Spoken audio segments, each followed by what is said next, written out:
You can almost see it, the flickering black and white image of a woman in a satin gown, lips slightly parted, her eyes hidden behind the shimmer of cigarette smoke. It is 1926, and the world has just begun to see women smoking in public. It started slowly. Before the war, a woman holding a cigarette was a scandal, an act of indecency. In Victorian homes, smoking was a male ritual, confined to drawing rooms lined with oaken silence. But then the Great War came, and with it, the shifting of everything. Men left, women worked, and the rituals of propriety broke apart like cheap glass under the strain of survival. Factories were filled with women in trousers, stained hands, hair pinned back in defiance. When the war ended, they did not return to their parlors. They carried with them the scent of oil and the image of independence, and, curiously, the taste of smoke. By the 1920s, Hollywood had become the dream machine, an accidental city of make, believe, and heat. Palm trees lined dusty roads, the air carried orange blossom and gasoline, and the young industry was still small enough that everyone seemed to know everyone else. The women who came here came for many reasons. Some wanted escape. Others wanted money or attention, or simply to be part of something that felt larger than the life they'd left behind. But once here, they found the same thing: control. Not of their lives, but of their image. That was the first addiction. In those early years, the film industry's greatest export wasn't art. It was illusion. Cameras were heavy, loud, and difficult. Lighting burned the air, melting powder into the actress's skin. Everything had to be precise. The angle of the chin, the fall of the dress, the way a smile held for just one more second before the cut. Women became images before they became people. And yet, in the smoke of those sets, something else took shape.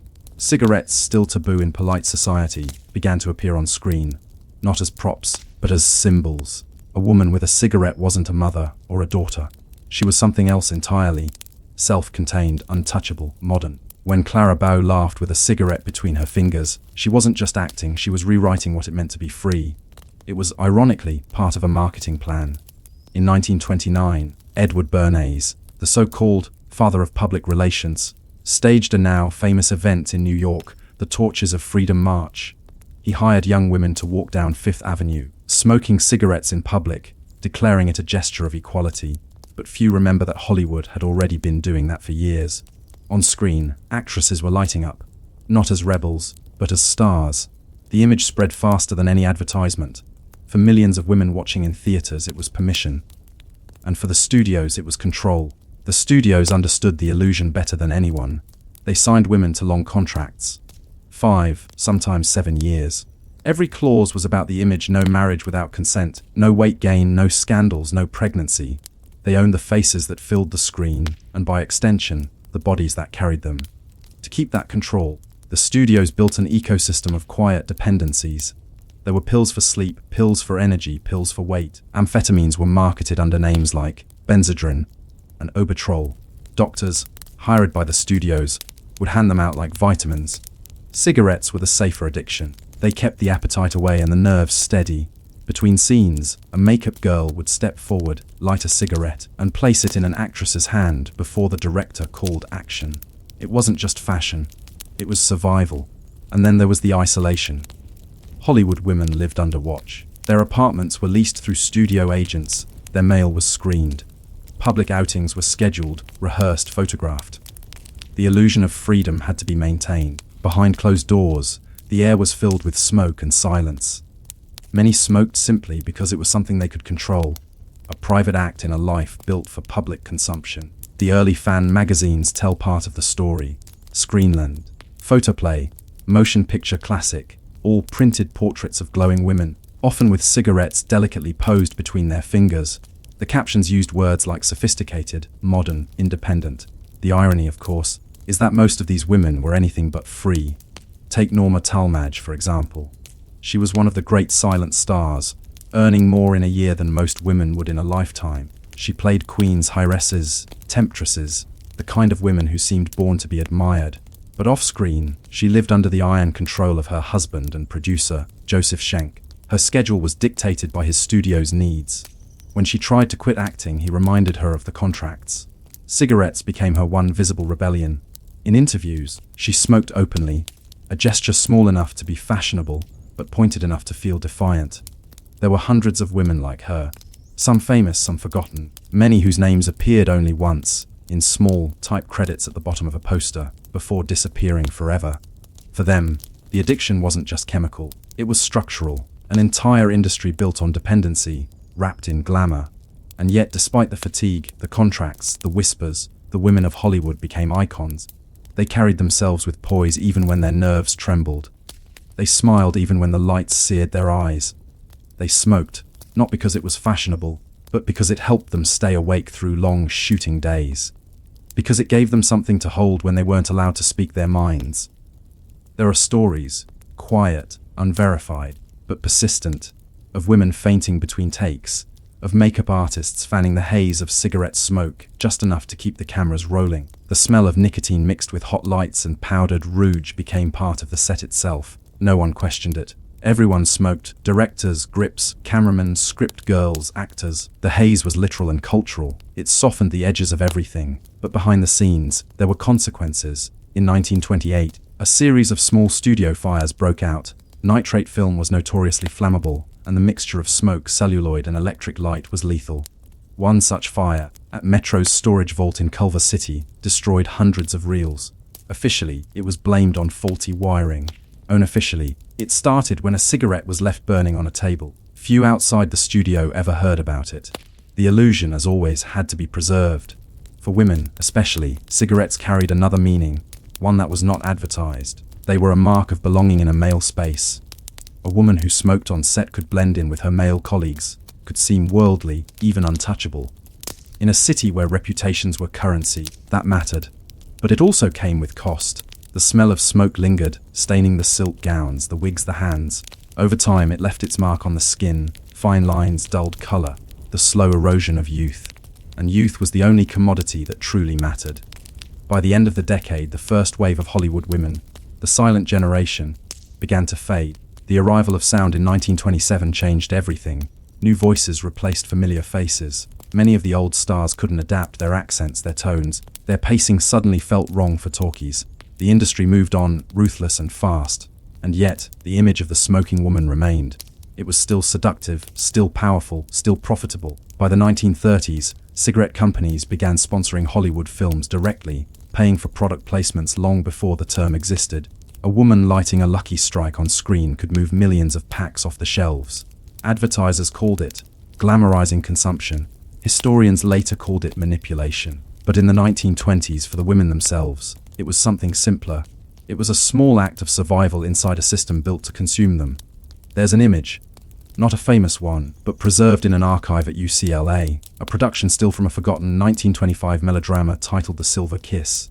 It shows the actress Dolores Del Rio, then in her early 20s, sitting between takes. Her makeup is half finished, her hair undone. A cigarette dangles from her lips as she stares at something off frame. The photograph was never published. It wasn't glamorous, but it's one of the few that feels real. You can see the exhaustion in her shoulders, the half-lit haze of the studio behind her.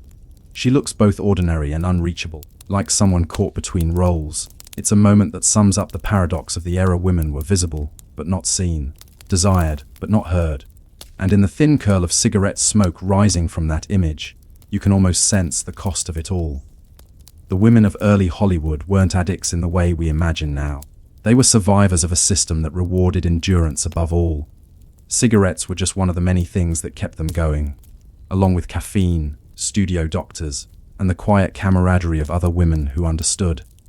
They were building something no one had built before, a female presence in a male industry. And like most revolutions, it didn't look heroic. It looked tired, smoky, and endlessly rehearsed. If you listen closely, through the crackle of the old projectors and the faint hum of static, you can almost hear the sound of those women breathing between takes. The shallow inhale, the soft exhale, the moment of stillness before the director calls action. Again, you return now to Hollywood, sometime around 1927. The lights are brighter, the cameras louder, the sets more expensive. Sound is creeping into the studios, a technology that will change everything. But for the moment, what matters most is rhythm. A rhythm built on sleeplessness, performance, and quiet dependency. If you had walked through a studio lot in those years, say at Paramount or Metro, Goldwyn Mayer, you would have found a small, almost invisible world beneath the surface of glamour. A nurse's office tucked between sound stages, a quiet line of women, waiting for their vitamin shots. A tray of pills on a director's desk, beside a silver lighter and an overflowing ashtray. The air thick with powder, smoke, and a faint sweetness of ether. This was the other Hollywood. The one that functioned not on genius or beauty, but on chemistry. The studio doctors. Every major studio employed at least one full-time physician. MGM had Dr. Lee Siegel, a man described in trade journals as a friend to the stars. Paramount had Dr. Edward Skurras, who doubled as a quiet enforcer. Their job wasn't to heal, it was to maintain. Actors were investments, and the studios protected them accordingly. If an actress was sick, she couldn't film. If she was tired, filming slowed. So the solution was simple: keep her functional at all costs. Amphetamines became the quiet miracle of the age. Marketed as mood elevators and appetite suppressants, they were prescribed for fatigue, nervousness, and dietary discipline. A doctor's note might read, "Take one tablet before breakfast and another before scenes." They were small, white, and efficient. They kept smiles steady and lines delivered. In private studio memos from the late 1920s, some of which still survive in archives, executives used phrases like managed wellness and maintenance medicine. In truth, it was a system of dependency disguised as health care. The actresses didn't always object. In a world where their bodies were contracts, any tool that made the work easier felt like a small mercy. Sleep came from barbiturates, wakefulness from amphetamines, appetite from cigarettes. The cycle was neat, predictable, and profitable. One woman later described it as living inside a clock. Every pill was a tick. No one questioned it. Why would they? After all, the movies looked beautiful. The art of the public image. By the mid-1920s, image was everything. Fan magazines sold millions of copies, filled with glamour portraits and fictionalized interviews. Publicists controlled every word. If an actress was losing weight too fast, the studio claimed she was training for a role. If she looked exhausted, they said, "She's working harder than ever." If she vanished for a month, they called it a vacation. Behind those euphemisms lay hospital stays, nervous breakdowns, and sometimes addiction clinics hidden in the Hollywood Hills. It was, ironically, a system born from fear that the illusion might break. The new stars of the 1920s were women who embodied modernity. Louise Brooks with her bobbed hair, Clara Bow with her it factor, Colleen Moore with her shimmering flapper smile. They were symbols of freedom, but every move was choreographed by men in offices who never appeared in front of cameras. Their contracts dictated not only what they could say, but what they could eat, wear, and even think in public. Smoking, at least, gave them a visible kind of power. A cigarette in hand meant control, the illusion of choice, even when choice itself was an illusion. It's no wonder that photographs of these women, half lit by smoke, feel almost sacred now. They were performing independence, even as they were being controlled. The slow burn of dependency. Consider June Harlow, one of the first major talkie stars, though her rise came slightly later, in the early 1930s. Studio records show that during her first years at MGM, she was prescribed nerve pills to steady her hands before filming. By the time she was 25, she was also taking sleeping tablets every night, the same barbiturates that dozens of other actresses had been given. Her diet, dictated by studio nutritionists, consisted mainly of black coffee, grapefruit, and cigarettes. "Smoking keeps me calm," she once said in an interview. "I can't start a scene without it." Harlow wasn't unique. In fact, she was typical. Even silent era stars like Clara Bow suffered from what her contemporaries called Hollywood nerves. The combination of fame, exhaustion, and pressure to remain thin led many women into quiet collapse. When Bow disappeared from the screen in 1931, the official story was fatigue. The truth was a mental breakdown. Her studio doctor called it hysteria. The cure, rest sedatives, and the same cigarettes she had advertised on film. There was a kind of symmetry to it all. The way the tools of control were repackaged as symbols of liberation. A woman smoking on screen looked powerful, but in real life, she was often trembling. The feminine illusion in the broader world, women were changing. The 19th Amendment had granted them the right to vote, and the new woman had become both a political and cultural figure. But Hollywood's version of that new woman was carefully constructed, independent only within the boundaries of beauty. Cigarettes fit that boundary perfectly. They were fashionable but not threatening, daring but still feminine. Tobacco companies saw the potential immediately. By 1928, Lucky Strike had launched its famous slogan, "Reach for a lucky instead of a sweet." The ad campaign, directly targeting women, equated smoking with slimness. The idea spread like wildfire, and Hollywood was its kindling. Actresses were paid to appear in cigarette ads, their images airbrushed and elegant. Magazines printed articles with headlines like, "Why Smart Women Smoke." The reality, nicotine-stained fingers, chronic cough, nervous exhaustion, was hidden from the public eye. Smoking wasn't a vice anymore. It was a posture. But there was one detail the advertisers never mentioned: the way cigarettes and amphetamines interacted. Both raised heart rate, tightened focus, and numbed appetite. In a city built on performance, that combination was perfect and devastating. The quiet cost: you might imagine the sound of Hollywood in those years as music, chatter, applause. In truth, it was more mechanical: the wear of cameras, the click of heels on concrete, the steady rhythm of coughing. Studios were poorly ventilated, the air thick with cigarette smoke and chemical dust from nitrate film. Coughs echoed through dressing rooms like a chorus, but no one complained. Coughing, after all, could be dubbed out. Even illness was part of the illusion. When silent film star Olive Borden began losing weight rapidly in 1928, her publicist released a statement praising her dedication to her craft. Within a year, her career collapsed. She was quietly dropped from her contract, her name removed from the rosters. Later, she was found working as a nurse's aide during the war. Chain smoking forgotten, her lungs already damaged. There were hundreds of such stories, scattered across archives and gossip columns. They rarely made headlines because they didn't fit the narrative of glamour. The real story of 1920s Hollywood wasn't champagne and sequins. It was control. Control over image, behavior, appetite, and body. Cigarettes were both symptom and symbol. The industry called it discipline. Historians now call it exploitation. The mechanism of compliance: to understand how deeply control ran, one must look at the studio system itself. Each studio functioned like a self-contained city: housing, doctors, cafeterias, even police.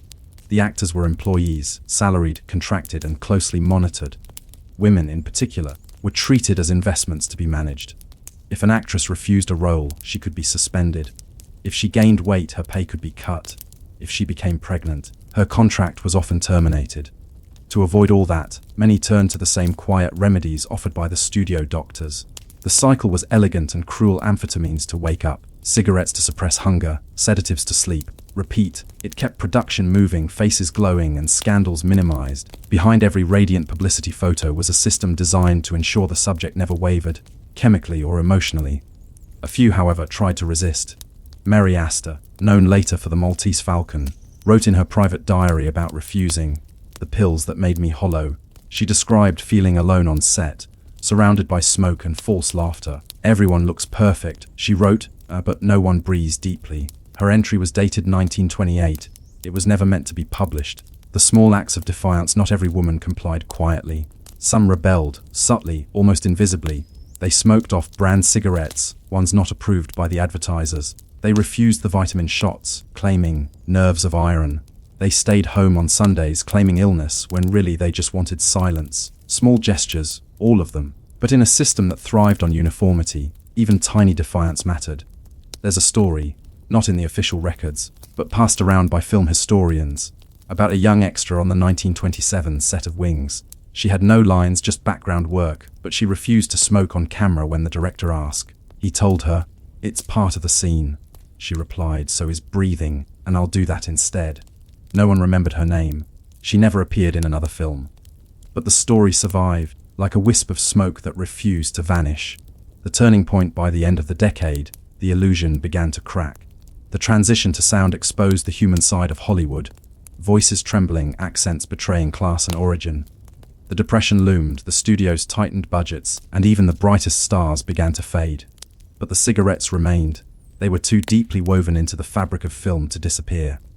On screen, smoking became shorthand for sophistication. Off screen, it was dependency. And yet, even as the women coughed and ached, they rarely spoke about it. Silence was the second addiction, the one enforced by fear. A memo from 1929, circulated among studio publicity departments, read, "No actress under contract shall discuss her personal health, dietary habits, or medical treatments in interviews. The public must believe in vitality." Vitality in this context meant illusion. An illusion built on smoke, chemistry, and performance. By now, the air on those Hollywood lots must have felt heavy, almost metallic. The smell of cigarettes and celluloid, mingling with perfume and sweat.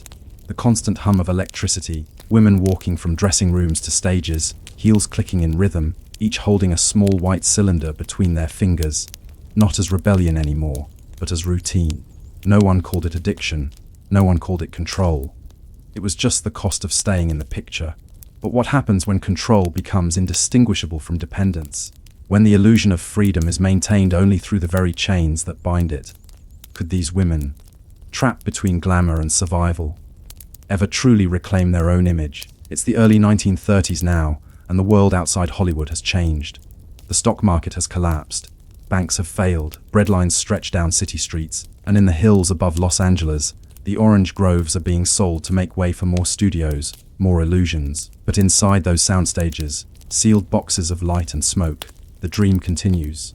The women still smile, the cameras still turn, and the cigarettes still burn. The 1920s glamour has hardened into something else now: routine, repetition, survival. The industry has learned to polish its image even as the rest of America crumbles. And at the center of that illusion, the women of Hollywood keep breathing in the smoke. The posture of survival, the depression didn't slow Hollywood. It refined it. With so much despair outside, the movies had to become even more beautiful. The studios doubled down on fantasy, soft lighting, perfect hair, elegant shadows. Every frame became a kind of promise that somewhere, life could still look effortless. Women like Marlene Dietrich, Greta Garbo, and Jane Harlow carried that promise. They were not real people anymore. They were shapes of light, still, controlled, luminous. Every movement choreographed, every word measured. They didn't belong to themselves. And yet, within that perfection, there was a quiet kind of rebellion.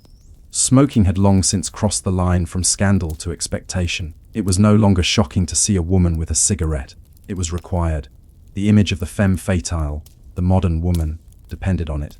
On screen, a cigarette was as essential as a costume. Off screen, it was a coping mechanism. If you visited a soundstage between takes, you might see them sitting together. The actresses, makeup girls, costumers, all smoking in silence. Not talking, not laughing, just resting. The smoke rose around them like a fog. It blurred the outlines of everything. The Hollywood diet in those years, the studio system became even stricter about weight and appearance. Executives distributed printed health guidelines to actresses under contract, documents that read more like manuals than medical advice. Breakfast coffee, half a grapefruit, lettuce, black coffee. Dinner, clear soup, cigarettes allowed as desired. That last line, cigarettes allowed as desired, appears again and again in archival copies. It was considered an indulgence, not a vice. Tobacco dulled hunger and nerves alike. The culture of thinness had become institutionalized. The women who resisted it, who dared to eat normally, to age naturally, were replaced. It wasn't personal, it was business. By 1933, studios even began circulating internal memos about the public image of vitality. One such memo, written by an MGM executive, reads, "Actresses should maintain a consistent appearance of health and glamour. Fatigue or signs of stress must not appear in photographs. Lighting and makeup departments are to coordinate accordingly." It was a polite way of saying you are not allowed to look human. And so they didn't. They stayed luminous through the exhaustion and smoke. The hidden clinics in the hills above Los Angeles, small rest homes, began appearing, houses surrounded by cypress trees and high fences. Officially, they were sanitariums for nervous conditions. In reality, they were detox clinics. One of the earliest, the El Retiro Home for Women, treated several actresses quietly removed from their contracts in the early 1930s. The records don't name them, but memoirs later hinted. A silent star whose name began with C. A contract girl from Paramount, a dancer from Warner Brothers. They were sent there to rest. The treatment was simple: gradual withdrawal from amphetamines, a diet of milk and broth, and cigarettes. Always cigarettes. Doctors feared the women would lose composure if deprived of nicotine too quickly. The irony is that even in recovery, the image of control had to be preserved. Nurses were instructed never to let the patients be seen crying. If they wept, the curtains were drawn. The world wasn't supposed to know that the dream had cracks. And so they healed in private, or pretended to. Most returned to the studios thinner, quieter, more compliant. The burnt edges of fame Hollywood was built on forgetting. When a woman faltered, her name disappeared from posters and gossip columns almost overnight. A new face appeared, the old one quietly erased. One forgotten example is Alma Rubens, a bright star of the late silent era.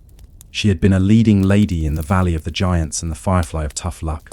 Her beauty was described as serene, but behind the scenes she had become dependent on morphine and cocaine, both, at the time, easily available through studio doctors. Cigarettes followed as a way to steady her nerves. By 1929, her health was failing. She was arrested twice for possession, and in 1931 she died at the age of 33, found in her apartment with a cigarette still burning beside her bed. Newspapers printed sanitized obituaries, calling her tragically ill. The real story was too uncomfortable to print. There were others like her, women who drifted quietly out of the frame, swallowed by the same system that had made them stars. It wasn't always drugs or scandal that ended their careers. Sometimes it was just exhaustion, the kind that seeps so deeply it becomes invisible. The quiet resistance, but not every story ends in tragedy. Some women found small ways to survive the machine. Dolores Del Rio, for instance, one of the first Latin American stars of Hollywood, learned to navigate the system with calculated calm. When the studios demanded she change her accent, she refused. When they wanted her to bleach her hair, she declined. And when they expected her to smoke publicly as part of her modern image, she lit cigarettes only on camera, never off. In interviews, she was careful with her words. "Beauty," she said once, "is discipline." But discipline must belong to the woman, not the studio. It was a quiet declaration of independence, and one few dared to repeat. Dolores Del Rio left Hollywood in the late 1930s, returning to Mexico, where she became a revered actress in her own language. She lived to 89, long after most of her contemporaries were gone.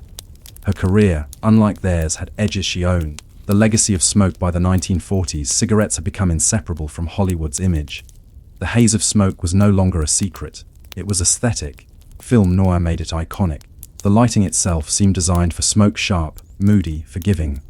But behind the glamour, the damage lingered. Many of the women who had been the new face of the 1920s began to fall ill. Lung disease, heart failure, exhaustion. The press still called them graceful, even in their obituaries. Historians often describe this era as the Golden Age, but gold, when melted, reveals what lies beneath. Alloy, impurities, the dull metal that makes it shine. For the women of early Hollywood, that metal was sacrifice. They gave their health, their privacy, their voices, and often their sanity, for the sake of illusion. And through it all, the cigarettes remained, glowing embers in the dark, tiny symbols of both freedom and control. The film that never ends. If you visit the film archives now, the temperature-controlled vaults that preserve what remains of the silent era, you'll see canisters labeled with familiar names. It Wings, The Divine Woman, The Joy Girl.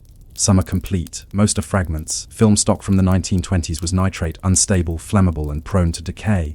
Many reels have melted or burned over the years. What's left are ghosts, flickering frames of women who once smiled through the smoke, unaware that they were becoming part of something immortal. Every time a frame of that film passes through the light of a projector, the heat threatens to destroy it. Nitrate burns fast, a single spark, and it's gone. It's a perfect metaphor. The illusion that lit the world was always one spark away from vanishing. Remembering the ordinary, it's easy to remember the icons, Garbo, Bao, Harlow. But the real story of the addicted women of Hollywood is found in the nameless faces, the extras who smoked between takes, the costumers who inhaled the same air, the secretaries who typed through the haze. They too were part of the machine. They too depended on the small rituals that made each day bearable. The first cigarette of the morning, the one before bed, not as symbols but as survival tools. For them, addiction wasn't a moral failure, it was endurance, the ability to keep showing up, to keep smiling, to keep existing within the illusion. The fade. Imagine now, the final scene of a 1920s film. A woman stands in front of a mirror. The makeup lights flicker, soft and golden. She reaches for a cigarette, lights it with practiced grace, and watches the smoke curl upward. For a moment, she doesn't smile, she just watches herself, the reflection and the reality both slightly blurred. Somewhere outside, the director calls her name. She takes one last drag, exhales slowly, and steps out into the light. The camera captures her from below, her face glowing, her movements serene. You, the viewer, never see the ashtray just off screen. You never smell the burnt air. You never feel the tremor in her hands. You see only the dream, and when the film ends and the frame fades to black, the smoke lingers. It always lingers. Reflection. The addicted women of 1920s Hollywood were not simply victims, nor were they rebels. They were something rarer, participants in a historical experiment, the creation of the modern female image. They stood at the intersection of liberation and exploitation, where freedom was sold back to them as glamour. Cigarettes, medicine, beauty, fame, all were offered as symbols of choice, when in truth they were instruments of control. Yet, without them, the Hollywood we remember wouldn't exist. Their endurance, quiet, disciplined, and largely invisible, built an industry that still defines global beauty a century later. When we look back at those films now, we see more than nostalgia. We see the residue of that endurance, the faint curl of smoke left behind by women who burned so that the world could dream. And perhaps that is the quiet irony of it all, that the symbol of liberation, a cigarette lit in defiance, was also the symbol of dependence. That the dream built on smoke has never truly cleared. That every time we watch an old film and marvel at the perfection of its stars, we are breathing in some distant way, the same illusion they once exhaled. You wake to the sound of typewriters. It's not the click of movie cameras or applause. It's the steady clatter of office machines inside a studio administration building, somewhere in Los Angeles, circa 1924. The air smells faintly of ink, tobacco, and furniture polish. Stacks of paper tower on every desk. Each sheet is a contract, a clause, a legal tether. Hollywood, at this point, isn't yet the mythic empire it will become. It's still a business, messy, improvised, yet surprisingly precise about one thing: ownership. Everyone here owns something or someone. The actors are owned by the studios. The studios are owned by men, and those men, the producers, directors, financiers, are in turn legally tethered to women who own nothing at all. These are the studio wives, the silent partners. The studio wife was, in theory, the quiet center of Hollywood respectability, while her husband controlled millions, contracts, sets, publicity departments, payrolls. She managed the domestic side of illusion. She hosted dinners, attended premieres, smiled for the press, and stood silently in the background of photographs labeled Hollywood's happiest couple. But beneath that glossy surface was a peculiar emptiness, a legal vacuum designed by the system itself. In California at the time, property law still followed what was called community property, an arrangement that in practice meant a wife's wealth and labor were absorbed into her husband's estate. A woman could not independently own much unless she had entered the marriage with her own fortune, and few did. The contracts that governed studio power reflected this. A producer might sign a $200,000 studio deal in his own name, but his wife's role in it, hosting actors, entertaining investors, keeping up appearances, went entirely unrecorded. Her work, her influence, her identity disappeared behind his. In the industry's eyes, she wasn't an individual. She was an accessory to stability, proof that her husband was respectable enough to be trusted with money. The business of respectability, Hollywood, was still haunted by scandal in the 1920s. The Fatty Arbuckle trial, the mysterious death of director William Desmond Taylor, and countless whispered affairs had given the town a reputation for immorality. In response, studios tried to rebrand themselves. They discovered something new: morality as marketing. Executives began insisting that their top men be married, and publicly so. A wife was a form of insurance. It reassured investors, soothed censors, and calmed the public imagination. A married producer seemed safe. A single one invited suspicion. So men married, often quickly, often strategically. And the women they married were not chosen for power or ambition, but for their ability to make everything appear normal. At the same time, a peculiar paradox emerged. Many of these wives came from acting backgrounds. They were women who had once pursued fame, only to be advised by agents or studio heads to marry wisely instead. Once married, they disappeared from the screen, their names quietly erased from film rosters. Marriage was not retirement, it was absorption. The house on Outpost Drive, picture one such marriage. A Spanish-style house on Outpost Drive up in the Hollywood Hills. It's 1925. The house belongs to a producer, we'll call him George E. Carter, who oversees comedies for a mid-tier studio. His wife, Eleanor, is 27. She once appeared as a dancer in 2 silent pictures, uncredited. Before she met George at a studio dinner, every morning, she wakes before he does. She arranges the breakfast table, answers the telephone, speaks politely to the maid, and checks the guest list for that night's dinner party. George will be entertaining visiting executives from New York. Her day is filled with invisible labor, keeping flowers fresh, pressing linens, calling the caterer, choosing a gown that looks expensive but not extravagant. She knows that her husband's reputation depends on her appearance of effortless composure. She also knows she has no access to the accounts that pay for any of it. In legal terms, the house is not hers. The car, the silver, the jewelry, all in his name. If George were to leave her, she would own nothing but her clothes. This arrangement is not unusual. It is in fact the norm. The public smile, the Hollywood press love these women. They were the soft architecture around which the dream was built. Columns in photoplay and silver screen described them as the real power behind the scenes. They were credited with inspiring genius, keeping the home fires burning, offering guidance. In truth, their role was far more passive. They were expected to remain graceful in public, silent in private, and endlessly available for appearances. Many of the most famous images from this era, studio banquets, premieres, charity galas, show rows of women in beaded gowns beside men in tuxedos. The women are smiling, composed, symmetrical. Their job is to complete the picture. And yet, those smiles hid a world of quiet transactions. Affairs were tolerated as long as they remained discreet. Wives were expected to endure them. Divorce was risky, not morally, but financially. California law often granted the husband control over community property, especially if the wife had no separate income. The public saw glamour. The women saw paperwork. The economy of silence. It's difficult now to grasp the full extent of how little agency these women had. Hollywood was a modern industry in almost every sense except domestic equality. A wife could be photographed beside her husband at a premiere, but could not open a bank account without his permission. She could host a dinner for 20 executives, but could not claim the cost of it as her own expense. She could run a household of servants, but could not legally employ or dismiss them without her husband's authorization. Some found loopholes, small acts of independence disguised as social duties. They wrote anonymous columns for magazines, sold embroidery, gave art lessons. One, the wife of a Paramount editor, secretly rented a room downtown and operated a small dressmaking business under a false name. She made gowns for the very actresses her husband edited on film. No one ever knew. For most, though, silence was the safer choice. The illusion of power. Occasionally, a studio wife seemed to wield influence. Take Constance Collier, mentor and confidante to many actors, or Frances Marion, the screenwriter whose husband, George Hill, directed major pictures. Marion herself was famous, one of the few women in Hollywood with real authority, but even she faced the limits of her era. In interviews, she downplayed her success, saying, "I'm only doing what George inspires me to do." It was a protective fiction. The industry tolerated her brilliance only as long as it could be framed as devotion. Many others learned the same lesson. Influence had to be disguised as affection. If a wife wanted her husband to support an actress, fund a film, or promote a friend, she couldn't order or argue. She had to suggest. Their influence, like everything else, was invisible. The emotional ledger behind the glamour, there was loneliness, a domestic solitude unlike any other.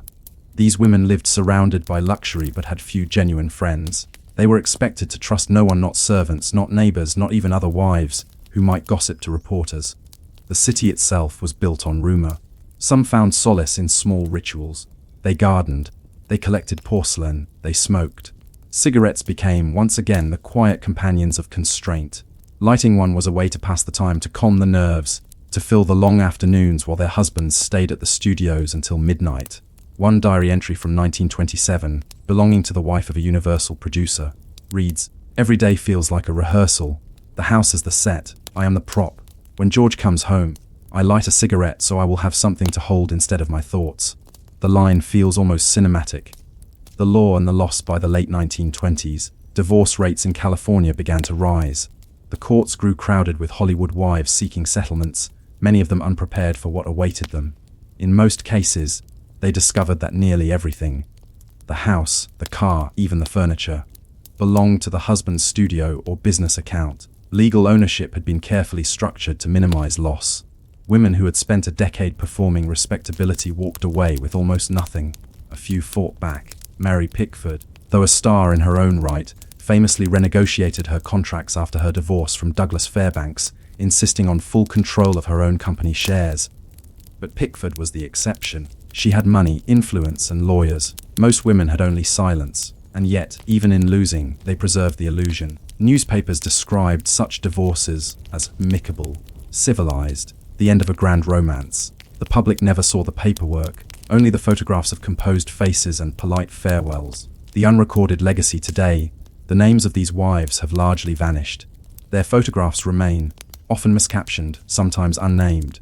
The archives record their husbands' signatures, not theirs. But without them, the facade of Hollywood respectability would have crumbled.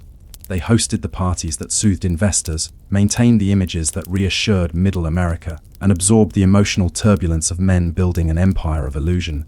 They were the scaffolding of glamour, invisible, indispensable, and forgotten.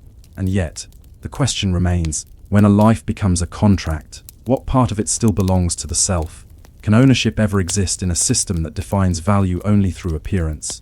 Whether on screen or in marriage, you are standing again in that house on Outpost Drive.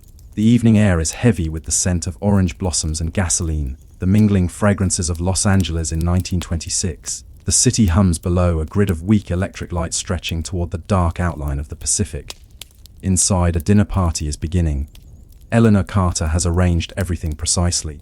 The dining table gleams under soft light, a precise geometry of silver, glass, and roses.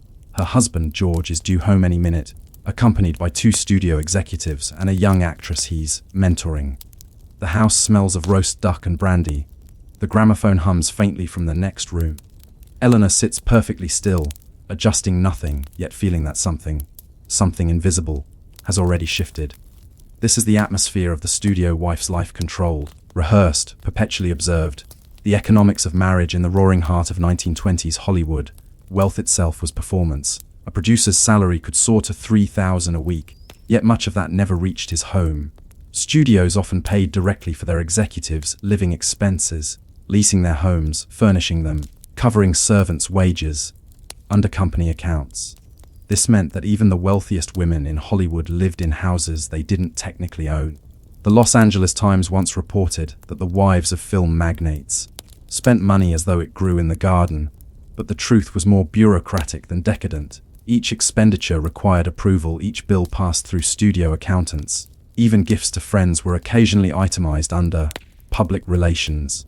So while these women appeared to live lavishly, they lived inside someone else's budget. Eleanor Carter understood this instinctively. Her refrigerator was stocked by a studio delivery service. Her husband's secretary handled her bank drafts. Every luxury she touched was a receipt filed under his name, and yet she was expected to appear as the embodiment of effortless privilege. The woman who had it all and wanted nothing. The language of possession, legal language of the time, reinforced this quiet dependence.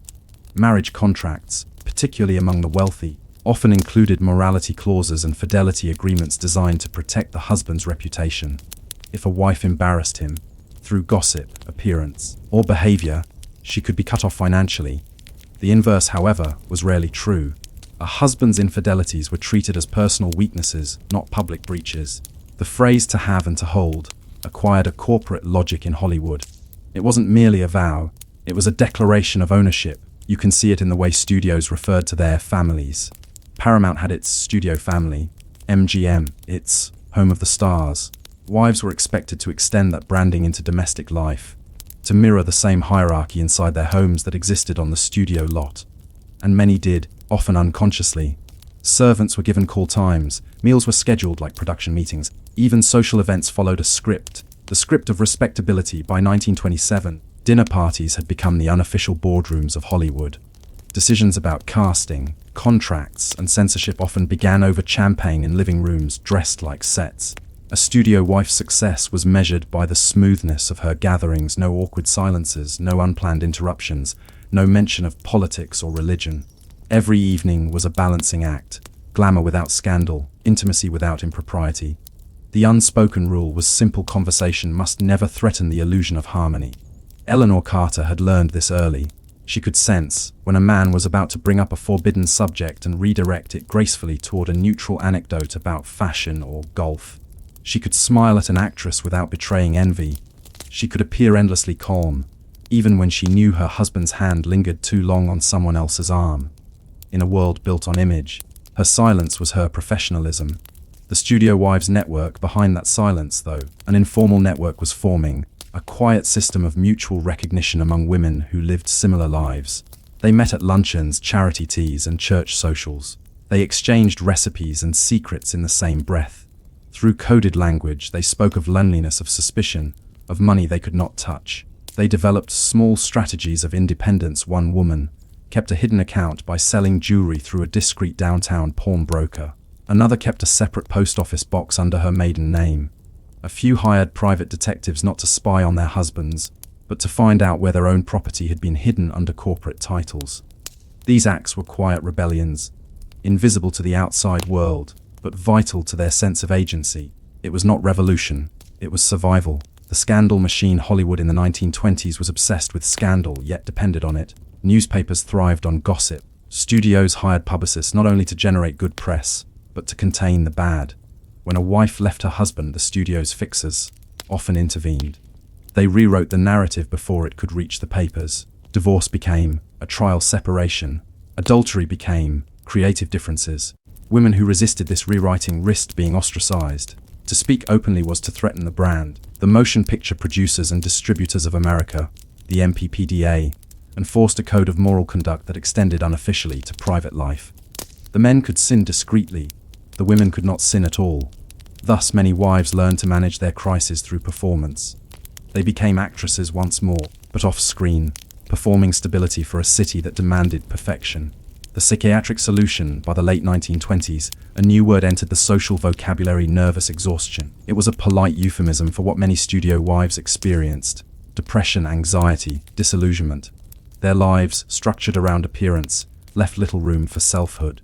Doctors prescribed rest cures and quiet retreats, often at sanitariums in Pasadena or Santa Barbara. Eleanor Carter's diaries, if we imagine it as a historical composite of many like hers, might have read something like this. Dr. Wilmer says, "I should take the waters in Catalina for a month. He says the sea air will restore my nerves. I told him it is not my nerves, but my circumstances that are frayed. He smiled as if he didn't hear me." These retreats offered fresh air, silence, and solitude, the very conditions these women already lived in, but under a different name. They came back calmer, obedient, rested. The feminine economy outside the studio system, something was changing. In 1920, American women had gained the right to vote. The language of equality had entered newspapers, magazines, and dinner table conversation. But in Hollywood, it still felt distant. The industry treated feminism as a fad, a fashionable topic for Eastern intellectuals, not something that concerned the wives of producers. Yet even here, the idea began to seep in. Some wives started managing small investments in secret. Others, influenced by women like Mary Pickford and Frances Marion, began advocating for creative rights. They met quietly, shared financial advice, and discussed what would happen if the money ever stopped. For many, it eventually did. When the Great Depression struck at the end of the decade, studios cut salaries and abandoned lavish housing subsidies. Suddenly, the paper walls that had held up these marriages began to collapse. Eleanor Carter, like many of her contemporaries, discovered that luxury had never been security, only scenery. The collapse of the illusion in 1929, as the market crashed, George's studio merged with another. Executives were fired, budgets slashed, contracts renegotiated. Overnight, the Carters' home, leased under the studio's name, was repossessed. Eleanor was given a week to vacate. She packed her dresses and letters into trunks, leaving behind the furniture she had polished for years but never owned. The newspapers reported that Mr. and Mrs. George Carter have relocated to a smaller residence pending new opportunities. The phrase was standard. The reality was that she moved into a rented room in a boarding house near Sunset Boulevard.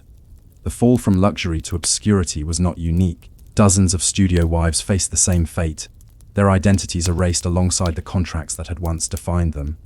The glamour evaporated, and what remained were the same women who had always been there, uncredited, unpaid, and unseen.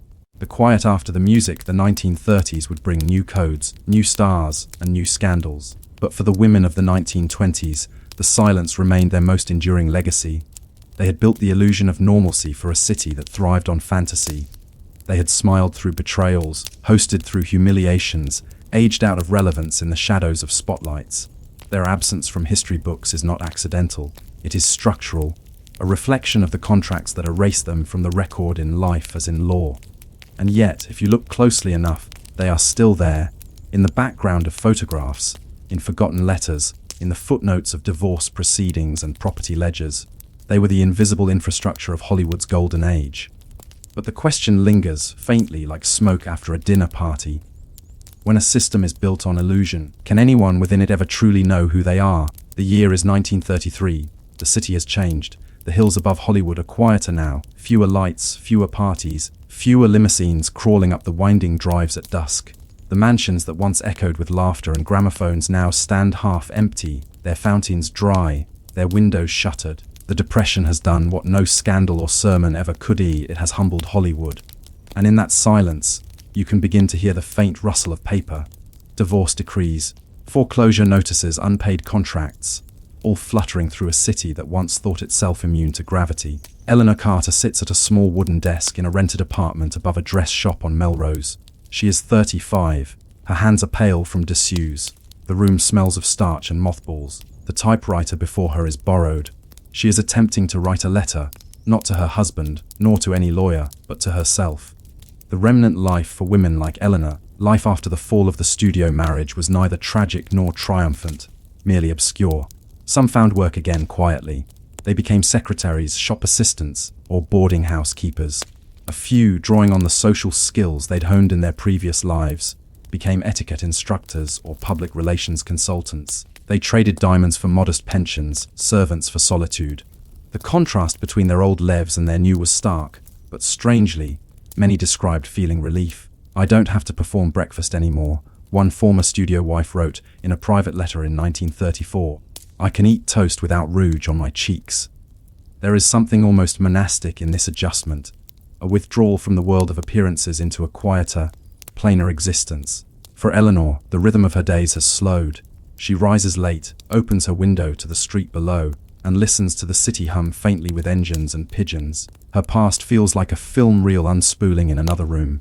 The archive of absence. When historians later examined this period, they found almost no trace of these women in official archives. Studio records listed them only in relation to their husbands: Mrs. George E. Carter, Mrs. Thomas F. Wilcox, Mrs. Harlan Boyd.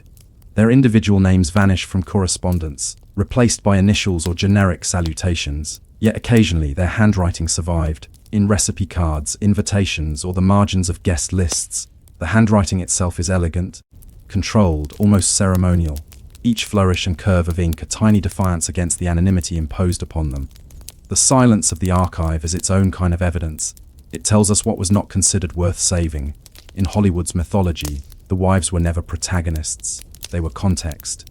The elegant stability that made chaos seem civilized. The guilt of the survivors, the men of that generation, did not all fall. Some adapted to sound pictures, invested wisely, or married again, often to younger actresses who symbolized renewal. Their names endured on studio gates and film credits. The women, meanwhile, became cautionary tales whispered over tea: "Don't marry a producer. Don't count on permanence." A few did try to speak out in the mid-1930s.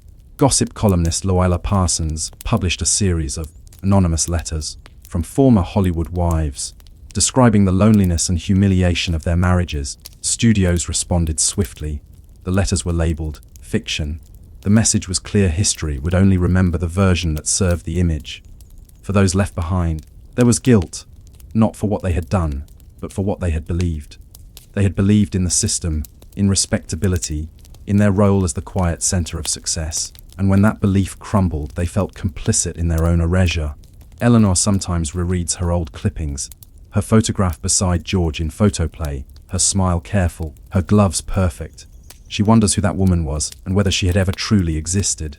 The new women by 1935, a different kind of woman had begun to appear in Hollywood. She wasn't a wife standing in the background of a producer's portrait. She was an executive, an editor, a screenwriter, or, more quietly, a single woman who had decided never to marry at all. The Depression had reshaped ambition. Survival demanded work, not display. Actresses like Joan Crawford and Barbara Stanwyck built personas around independence and grit, reflecting a social shift. Even the gossip columns began celebrating career girls instead of devoted wives. The studio wife of the 1920s had been an ornament to power. The professional woman of the 1930s was power's understudy. It is not that one era replaced the other entirely, but that the illusion of stability had cracked wide enough to let a new image through. The reappearance in 1937. Eleanor Carter's name appears again, briefly, quietly, in a city directory. She is listed not as Mrs. George E. Carter, but as Eleanor V. Carter, secretary. The address is a modest office near Sunset and Vine. She works for a small advertising agency that handles local cinema promotions. It is dull, repetitive work, organizing schedules, typing memos, balancing ledgers. Yet there is a peculiar satisfaction in the monotony. She earns her own wage, she signs her own checks. For the first time, she owns her time. When she walks home in the evenings, she sometimes passes the studio gates, where she once arrived in chauffeured cars. The guards no longer recognize her. The faces behind the walls have changed. The old producers are gone, replaced by younger men with new names. She feels no anger, only detachment, as though she has stepped out of a film whose reel has long since burned. The hidden influence history often forgets that invisibility can be a form of power. In the late 1930s, some of these former studio wives began quietly mentoring younger women, teaching them how to navigate contracts, how to avoid dependency, how to manage finances. They did not call it feminism. They called it prudence. But the principle was the same. They warned newcomers not to sign away autonomy in exchange for security. They encouraged them to keep savings in their own name, to read every clause carefully, to mistrust charm disguised as opportunity. Through these whispered lessons, they passed on a kind of unofficial education, the survival knowledge they had learned too late. By the 1940s, that wisdom had filtered upward. Studio secretaries became production assistants, then editors, then producers. Slowly, a generation of women emerged who refused to disappear behind someone else's name. The studio wives had not been revolutionaries, but they had been witnesses. And witnessing sometimes is enough to change the next act. The long-fade Eleanor Carter lived into the 1950s, though history does not record much about her after that. She never remarried. She rented the same apartment for decades, gradually filling it with books, pressed flowers, and photographs from a world that had moved on. Sometimes, on quiet evenings, she would play an old record, a tune from 1924, and imagine herself back at one of those dinner parties, surrounded by laughter and silverware, and the faint shimmer of unreality. But now she could see what she hadn't then, that it had all been scaffolding, built to support a dream too heavy for truth. In her final years, she wrote small reflections in a notebook, not memoirs exactly, but fragments of memory. In one, she wrote, "They said we owned nothing, but we carried the illusion, and without illusion, there is no empire." It is as close to an epitaph as any of them ever had. The quiet legacy today. The houses of those studio wives still stand in the Hollywood Hills. Many have been renovated or rented to younger stars. The gardens bloom with new flowers. The ghosts, if there are any, are polite. Historians now study those early decades through contracts, gossip columns, and studio ledgers. The language of ownership and performance. But beneath those documents lies a quieter record, the unspoken labor of women who maintained appearances so that others could build dreams. Their contribution was never cinematic, it was structural. They gave Hollywood its illusion of respectability, its aura of domestic civility, its myth of glamour built on order. Without them, the Far East might have crumbled before it had the chance to enchant the world. They were, quite literally, the paper walls that held the dream together. And so, as the reel of their story slows to its end, you can almost hear the faint whisper of their presence. The rustle of silk, the click of cigarette cases, the echo of voices that once murmured carefully rehearsed small talk under chandeliers. They own nothing, but their absence, curiously, still fills the frame. The story begins not on a set, but in a reflection, a mirror tall and silvered, framed in carved oak. In its glass stands a woman in a man's suit, waistcoat tie, trousers pressed into a razor's line. She is beautiful, but the beauty is deliberate, weaponized, something she adjusts like lighting. Her name is Marion Dale, and in 1926 she is one of the few women in Hollywood who calls action. The camera's mistress, Marion, had begun as an actress in the early teens, flickering across silent screens with the exaggerated expressiveness of the era. She had large eyes, a thin mouth, and a talent for stillness. But what set her apart was not her face, it was her attention. Even as a young actress, she was fascinated by composition. During breaks, she would study how the cinematographer adjusted the camera's angle to catch the light, or how the director shouted, "Hold it," just before a perfect frame settled into place. In 1918, while shooting a melodrama titled The House of Tears, she quietly asked if she could observe the editing process. Few actresses ever did. She was 21, too young to be taken seriously, but she learned quickly. By 1921, she had stopped performing entirely. She began working behind the camera, first as an assistant, then as a full director. She made 6 features before 1926. None survive. The nitrate reels decayed in warehouse fires or were discarded when sound arrived. What remains are a few publicity stills. Marion in her tailored suit, her hair slicked back, her hand resting on the crank of a camera. Control as salvation in a world where men directed and women obeyed. Marion's authority was not just unusual, it was intoxicating. On set, her word was law. She spoke softly but with precision. Extras obeyed her gestures before they understood her instructions. She could block a scene like a military maneuver, adjusting every actor until the geometry of emotion aligned. For her, direction was not just craft, it was control. She once told a reporter from Motion Picture magazine, "The camera is the only man who listens when I speak." It was a joke, but it was also true. Offset, her life was less orderly. She lived alone in a Spanish-style bungalow near Franklin Avenue. Her neighbors rarely saw her during the day. She wrote her notes at night, by lamplight, smoking constantly, her ashtray filling with tiny monuments of thought. She wasn't known for parties or lovers. Rumors circulated that she had been involved with her producer, a married man, but no photographs ever confirmed it. In a city built on exposure, Marion was a master of concealment. The mirror ritual every morning. Before arriving on set, Marion performed the same ritual. She stood before her mirror, the same mirror that would later become legend, and adjusted her reflection until it looked exactly like authority. Tie straight, collar crisp, expression unreadable. She would stare into her own eyes for a long moment and murmur a single line, "Be the director." It was both mantra and armor. In an era when women were expected to smile, defer, and agree, Marion's composure was her rebellion. Herself was a performance, one rehearsed daily in that mirror's gaze. The studio's unis by 1926, however, Hollywood's tolerance for female directors was evaporating. The men who had built the early industry, people like Lois Weber, Alice Guy Bochet, and Dorothy Arzner, were being quietly edged out of studios' consolidated power. The new talkies demanded capital, and capital demanded conformity. Marion's calm precision, once admired, now seemed threatening. Executives described her as difficult, too intellectual, uncooperative. One memo preserved in a studio archive reads, "Miss Dale's pictures lack warmth.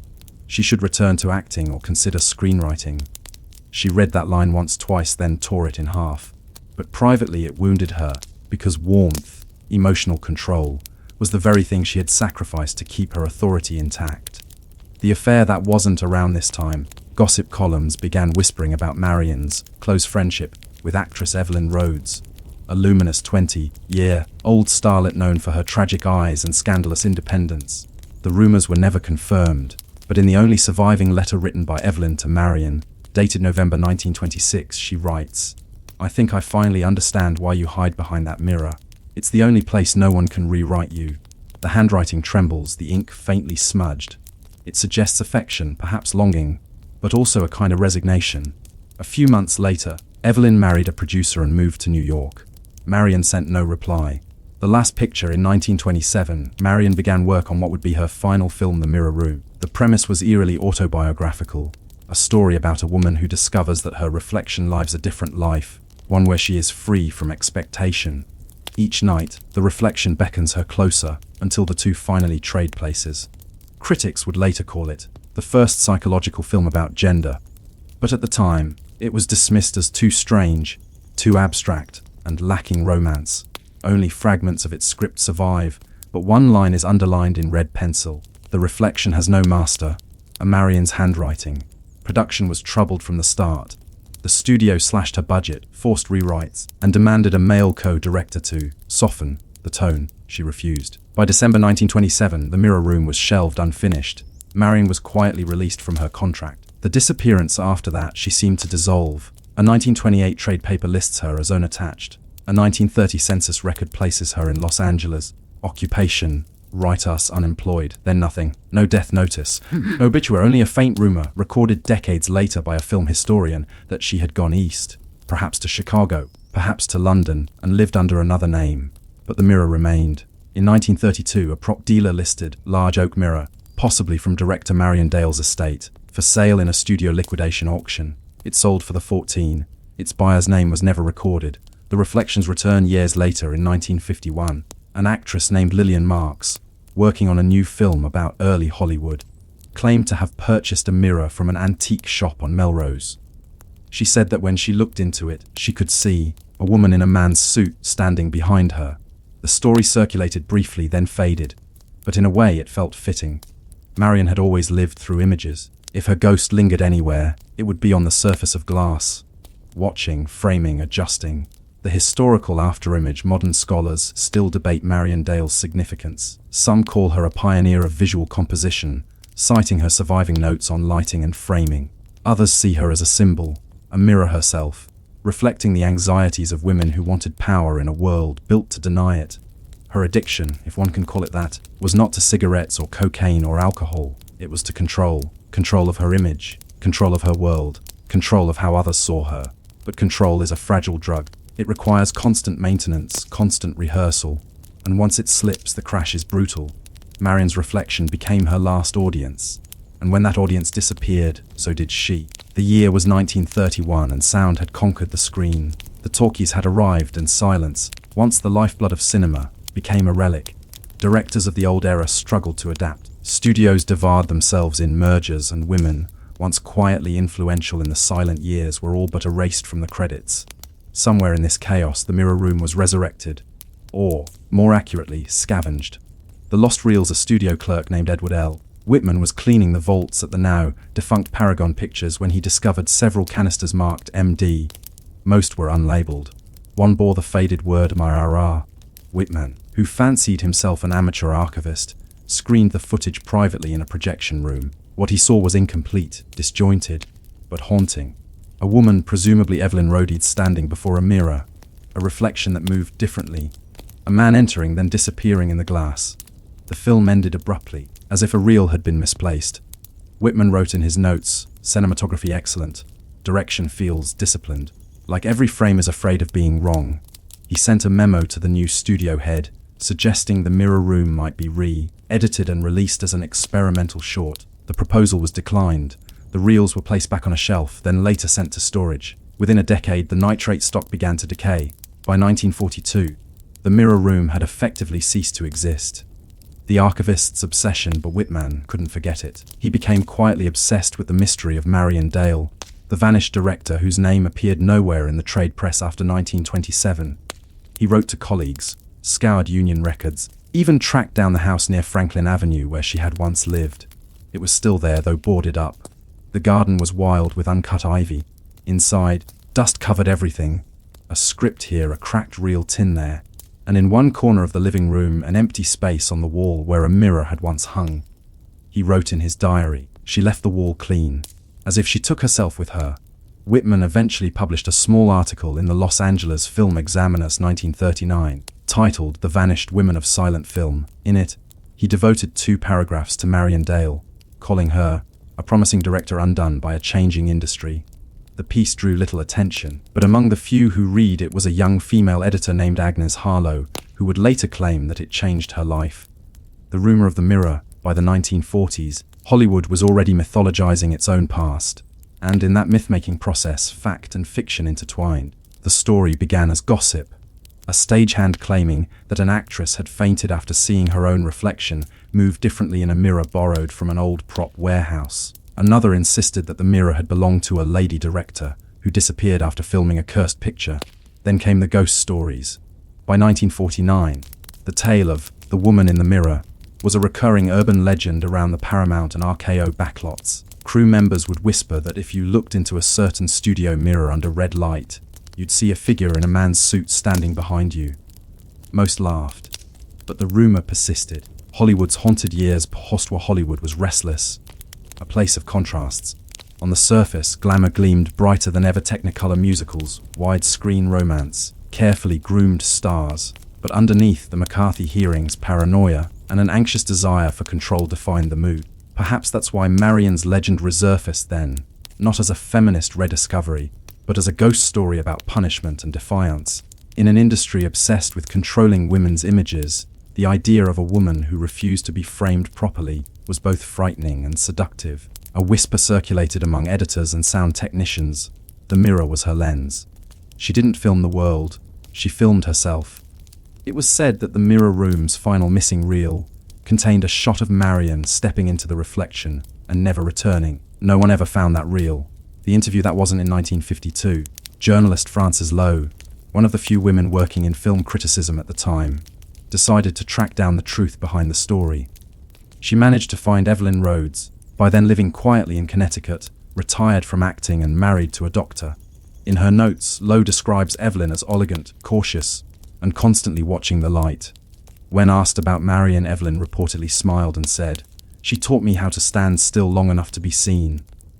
Pressed for more, Evelyn refused. She only added, "Marion wasn't cursed, she just stopped pretending." The interview was never published, but Lowe's notebook, later found among her papers, contains a final line underlined twice. The woman in the mirror was real, but she was never a ghost. Rediscovery, 1971. 4 decades after Marian's disappearance, a young film historian named Clara Benton stumbled upon a partial print of the mirror room in the basement of UCLA's film archives. The reel was heavily decomposed, the emulsion bubbled, the edges flaking. But enough remained to identify the title card, The Mirror Room, directed by Marian Dale. Benton and her team painstakingly restored 10 minutes of footage. The result was shown privately at the university in 1973. Accounts from those who attended describe it as hypnotic, composed entirely of long takes, geometric compositions, and slow movements toward mirrors. In one sequence, an actress sits before a mirror as smoke curls between them. Her reflection looks away first. For a moment, the audience reportedly fell silent. Then the lights came up and someone whispered. She wasn't making a film. She was making a confession. A feminist afterlife. The rediscovery of the mirror room coincided with the rise of feminist film theory in the 1970s. Scholars like Laura Mulvey and Marianne Doan were exploring the male gaze, the idea that cinema often positioned women as objects rather than agents. Suddenly, Marian Dale became a symbol of resistance, an early female director who had tried, however subtly, to reclaim the gaze for herself. In essays and lectures, she was described as a forgotten auteur, a proto-feminist experimentalist, and even the first to film the act of being seen. Her daily mirror ritual, once private discipline, was reframed as artistic philosophy, and yet, despite this newfound recognition, no one ever located her death record, her grave, or any evidence of her later life. She remained missing, twice over, once from Hollywood's memory, and once from the world itself. The mirrors returned then, in 1986, a curious thing happened. A prop master at Universal Studios claimed to have acquired an antique mirror from an estate sale, tall, oak-framed, and oddly cold to the touch. He placed it in the makeup department. Within weeks, the staff began joking that Marian's back. Reflections flickered strangely under fluorescent light. One assistant swore she saw a suited woman standing behind her shoulder. The mirror was quietly removed after a few months. No one admitted where it went. Meaning in the myth, by the late 20th century, Marian Dale had ceased to be a historical figure and become a kind of metaphor. Her image used in essays, plays, even an avant-garde short film titled Marian's Glass.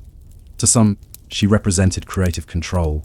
To others, she symbolized disappearance, the cost of authority in a system that punished female independence. Her story became less about facts than about reflection itself, how we see women in history, how we misremember them, and how myths fill the gaps where archives fail. Film historians often quote one of her surviving notes from 1925, scrawled in pencil on the back of a lighting diagram. If you frame a woman long enough, she learns to move like a shadow. The second vanishing by 2003, most scholars agreed on a quiet consensus. Marian Dale likely died in obscurity sometime in the early 1940s, perhaps in New York. But in 2007, a photograph surfaced on an online auction site. It showed a small group of people outside a British film studio in 1938. Among them, a woman in a man's suit, slightly blurred, adjusting a camera tripod. The seller claimed it was possibly Marian Dale. No verification was possible. The image was too degraded, the details inconclusive. The photograph sold for $600, then vanished again. The boring truth: if one peels away the ghost stories, the myths, the feminist rediscoveries, the boring truth remains quietly tragic. Marian Dale was one of dozens of women who directed films during the silent era, women who were written out of film history when the industry consolidated under men. Their work was not destroyed out of malice, but indifference. Nitrate was expensive to store, and women's films were deemed non-essential. Control was their art, and their undoing. When control slipped, history looked away. And yet, in some strange, persistent way, she endures. Every time a director frames a woman not as spectacle but as subject, a faint echo of Marian's geometry lives on. Every time a film questions its own reflection, her ghost, or her method, flickers through the lens. In the end, perhaps that is her true afterlife. Not in a haunted mirror, but in the quiet, deliberate act of being seen properly. By the 21st century, Marian Dale's name had become a kind of cipher, a footnote in feminist film studies, a fragment in archives, a rumor stretched across a century. But her story, her disappearance, her mirror, her obsession with control, refused to settle. The boring details of her life, the contracts, production memos, and camera notes had all dissolved. What remained was an idea, a woman who directed not just pictures, but her own invisibility. The digital resurrection in 2009 the American Silent Film Archive received a small donation, 3 nitrate reels labeled Pievia MD. They were discovered in an attic in Pasadena, wrapped in newspaper from 1930. The archivists approached them carefully. Nitrate film, when degraded, is as volatile as old dynamite. Even the faintest friction can ignite it. When they unspooled the first reel, they found images that had been thought lost fragments of the mirror room. This time, the footage included a scene no one had seen before. A woman seated before a mirror, smoke filling the room, her reflection slowly turning its head, though the woman herself does not move. At the edge of the frame, a shadow, perhaps a figure in a man's suit, steps closer, raises a hand, and touches the glass. The film ends abruptly. No title card, no credits, just a slow fade to black, the surface trembling as if the celluloid itself remembered being watched. The restoration debate, the discovery, caused a quiet debate in archival circles. Some historians argued that the mirror room should be fully digitized, color-graded, and restored for museum screenings. Others insisted it should remain as is, incomplete, unstable, and haunted by its decay. Dr. Clara Benton, now in her 80s, wrote a letter to Film History Quarterly. To restore Marion Dale's film would be to misunderstand her. She framed impermanence. The mirror wasn't meant to be cleaned, it was meant to tarnish. Her argument prevailed. The footage was digitized only partially. The scratches, burns, and missing frames were preserved. When the 10-minute fragment was finally shown at the Museum of Modern Art in 2011, it was projected without sound, in silence, just as she had intended. Attendees described the experience as eerie, meditative, and strangely contemporary. One critic wrote, "It feels like a YouTube loop made by a ghost." Theories of disappearance. The rediscovery reignited speculation about Marion's fate. A few researchers believed she had taken her own life after her career collapse. Others claimed she had moved to Europe and worked anonymously as a cinematographer during the war. One persistent theory, based on a 1934 immigration record, suggested she boarded a ship to London under the name M. Daleson, occupation listed as photographer, but no further record followed. A later search of the British Film Institute's archives revealed that in 1939, an uncredited camera operator, initials MD, had worked briefly on wartime newsreels documenting London blackouts. If it was her, she spent her final years not directing fantasies, but recording the darkness itself. A fitting epilogue, perhaps, for someone who understood shadows better than most. The mirror as theory. By the 2010s, Marion Dale had become a touchstone in academic theory. Film scholars used her work to explore the relationship between women and self-image, how control, surveillance, and self-presentation evolved from early cinema to social media. Her daily mirror ritual, once seen as eccentric discipline, was reframed as proto-performance art. One essay, The Mirror Room and the Algorithmic Gaze, so 2018, compared Marion's self-framing to the curated identities of Instagram influencers. She rehearsed control, the author wrote. Where rehearse it too? Every filtered photo, every edited self. For modern audiences, Marion's addiction was familiar not to power alone, but to the illusion of being perfectly seen. The boring objects that survived, archivists eventually catalogued the remaining traces of her life. A leather-bound notebook, its pages brittle with age. Inside, camera diagrams, exposure notes, and a list of favorite lenses.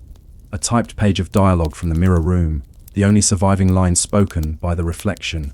"If you stop watching, I stop existing." A silver cigarette case engraved MD 1925, found in a prop drawer decades later. The studio ledger showing her dismissal, the official reason. Creative differences. Individually, they are dull. Together, they are haunting. Each is an artifact of a woman who believed that to control the image was to survive, and who learned, too late, that survival itself is another kind of performance. The mirror in modern culture. In 2020, a small independent director named Eleanor Finch released a feature-length docudrama titled The Director's Mirror. It juxtaposed archival footage of Marion's surviving film fragments with staged interviews, reconstructed sets, and digital recreations of her lost reels. The film was slow, quiet, nearly static. Critics called it boring, academic, obsessive. Eleanor took that as a compliment. The documentary ended not with Marion's disappearance, but with a close-up of the restored mirror itself. Its glass cracked, its reflection faintly doubled. In the final frame, the camera slowly pans closer, until the viewer can see their own face in the reflection. Then, without sound, the image fades. The addiction without substance. It's easy to talk about addiction in Hollywood. Alcohol, drugs, fame. But Marion's addiction was something else entirely, the compulsion to perfect one's own existence. For her, The mirror was both punishment and salvation. It gave her control over her image, even as it consumed her. Her cigarettes, her silence, her measured gestures, all small rituals to sustain the illusion that she could direct life itself. But history, like film stock, deteriorates no matter how tightly it's wound. The boring reflection of history, in a sense, the story of Marion Dale is the story of every forgotten craftsperson, every assistant, every editor whose work was never signed. Film, especially early film, is built on erasure. Thousands of reels lost to fire, vinegar, decay, or neglect. The boring paperwork of contracts, wages, and production schedules, gone. What remains is myth, shaped by what people choose to remember. And so, the woman in the mirror becomes whatever the century needs her to be: a ghost, a feminist icon, a symbol of control, or simply another name fading from the ledger. A final viewing today. The Mirror Room is screened only once a year, at a midnight showing in the Archive Theatre at UCLA. The audience is small. Scholars, students, the occasional insomniac. As the lights dim, the screen fills with that familiar image: a woman before a mirror, smoke drifting upward like memory. There is no music, no dialogue, only the flicker of the projector. At some point, the reflection moves out of sync, just slightly, enough that you notice. Then it turns its head as if looking directly at the audience. The screen goes black. In the silence that follows, a thought lingers: maybe she isn't gone. Maybe she's still watching, waiting to be seen properly, one last time. The final reflection: if you visit the archives today, you might still find her mirror in storage, its oak frame darkened with age, its glass faintly rippled. It's just a prop, they'll tell you, nothing more. But look long enough, and you'll see what Marion saw: the reflection that shifts with every breath, every blink, every change in the light. And in that fleeting shimmer between self and image, between control and surrender, you'll understand why she could never look away. Because in the end, the mirror doesn't lie, it only waits. She was called America's sweetest scandal, not because she did anything wicked, quite the opposite, because she smelled perfect. Her name was Claudette Vernier, a stage performer turned silent film ingenue whose fame was built less on talent and more on aroma. Reporters said she left a trail of lilacs wherever she went. Fan magazines claimed studio staff could tell she'd been on set an hour after she'd gone, because the air still held her signature perfume Fleur de Sable, a French import costing more than most assistants made in a week. It was a brand no one could afford, but everyone recognized. That was the point. A star by design, Claudette's rise began not with acting lessons, but with marketing. In 1923, Solomon and Dwyer Pictures was struggling to compete with the major studios. They decided to manufacture a new kind of star, someone who would linger in the imagination. Their solution was chemical. An advertising executive named Elliot Dane proposed a cross-promotion between cinema and perfume. He argued that while audiences couldn't smell the screen, they could associate scent with fantasy through suggestion, repetition, and rumor. And so, Claudette was cast as the scented woman, her image paired with perfume ads, her publicity shots airbrushed to include bottles of Fleur de Sable, her interviews scripted to include anecdotes about smelling of success. Within months, she was a phenomenon. By the end of 1924, her name appeared in over 200 perfume advertisements, each captioned with the slogan, "You can't own Claudette, but you can wear her." The addiction to association, unlike her contemporaries, Claudette didn't drink, smoke, or gamble. Her vice was subtler. She became addicted to control through scent. Friends recalled that she carried vials of perfume everywhere: one for her dressing table, one for her purse, one for her car, one for her pillow. She misted her scripts, her letters, even her gloves. Her assistants were required to apply it before entering her dressing room. The smell was unmistakable, a mix of sandalwood, violet, and powdered sugar. Sweet at first, then suffocating. People started calling her the Lilac Ghost. When asked why she cared so much, she reportedly said, "If they smell me, they remember me. And if they remember me, I exist." The movie that smelled of her: in 1926, she starred in a silent drama titled The Air Between Us. The studio filled theaters with atomizers, spraying Fleur de Sable into the air before screenings. It was the first scented cinema experiment, decades before smell-o-vision. Audiences fainted, literally. Some complained of headaches and nausea. Others described the experience as intoxicating. The movie itself was forgettable, but the marketing was revolutionary. Perfume sales tripled. Claudette's fame soared. And yet, when critics reviewed the film, one line appeared again and again: the scent outperformed the actress. The fading. By 1929, the talkies arrived, and Claudette's voice did not suit them. It was high nasal and brittle. Sound technicians described it as perfume bottle cracking. Her final film, The Silver Veil, flopped. The studio quietly ended her contract. When she tried to transition to radio, she was told her voice lacked weight. When she auditioned for stage work, she was told she smelled too much. She withdrew, first to Palm Springs, then to a rented bungalow on Mulholland Drive. Their neighbors said the scent never left. Even after she stopped working, the air around her house was faintly perfumed, like a studio ghost that refused to dissolve. The Collector in 1963, a film historian named Julian Robard tracked her down for an interview. He found her surrounded by perfume bottles, hundreds of them. Some unopened, others nearly empty, their glass discolored with age. When he asked why she kept them, she smiled faintly and said, "They hold what's left of me. The rest has evaporated." The recording of the interview survives. Her voice trembles, fragile but precise. You can almost hear the faint clink of glass when she moves a bottle. Julian noted in his diary, "The room smelled so thickly of lilac that I nearly fainted. It was as if she had bottled time itself." The science of scented memory in later decades. Psychologists cited Claudette's story when studying the Proust effect, the link between smell and memory. Her addiction, they argued, was not vanity but defense, an attempt to anchor identity through chemical permanence. While other actresses used makeup, lighting, or plastic surgery to sustain youth, Claudette used scent as self-preservation. But like all preservation, it became embalming. Perfume, after all, was historically tied to death, to mask decay, to sweeten loss. In that sense, Claudette was embalming herself in real time, trying to outlast the silence that had replaced her applause. The forgotten formula: when Fleur de Sable was discontinued in 1947, Claudette reportedly bought the last remaining stock, 12 cases. For years, collectors searched for the recipe. None was found.